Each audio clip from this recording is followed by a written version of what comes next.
ஓம் ஸ்ரீ குருப்யோ நமஹ.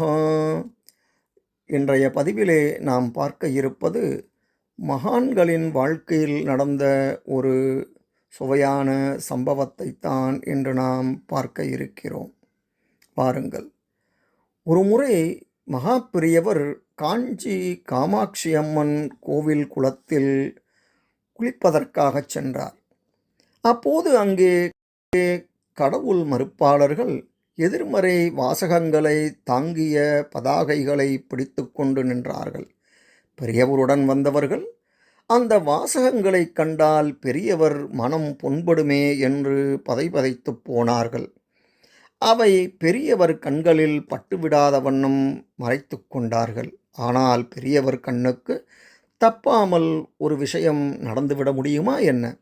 ஸ்நான சங்கல்பம் துவங்கும் முன் ஒருவரை அழைத்து கடவுள் மறுப்பாளர் கூட்டத்தில் பொறுப்பாளரை போய் பார்த்து, அவர்கள் வேறெங்காவது பிரச்சாரம் செய்யாமல் நாம் இருக்கும் இடத்தை தேடி வந்து எதற்காக இவ்வாறு செய்கிறார்கள் என்று கேட்டுக்கொண்டு வா என்று அனுப்பினார். அவருக்கு விருப்பமில்லை என்றாலும் பெரிய வார்த்தைக்காக சென்றார்.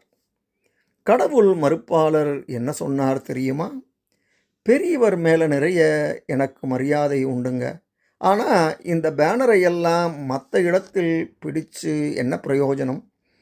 கோவில் எதிரே பெரியவர் எதிரே பிடித்து அதை படம் பிடித்து காமித்தால்தான் இவ்வளவு பேர் கூடின இடத்துல நாம் பிரச்சாரம் செய்தோம்னு எங்களுக்கு மேலிடத்திலிருந்து ஏதாவது பணம் தருவாங்க.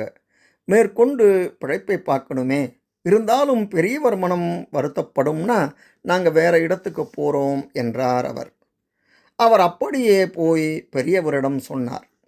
பெரியவர் சிரித்துக்கொண்டே சொன்னார், நாம் ஒன்றுமே பண்ணாமல் நம்ம எதிரே நின்னாலே அவளுக்கு வயிற்று பொழப்புக்கு பணம் வரும்னா அதை நாம் ஏன் தடுக்கணும்? இனிமே நாம் எங்கே போனாலும் அவளை வந்து பேனர் பிடிக்க சொல்லு. அம்பாள் ஒவ்வொருத்தருக்கும் ஒவ்வொரு விதமாக படியளக்கிறா.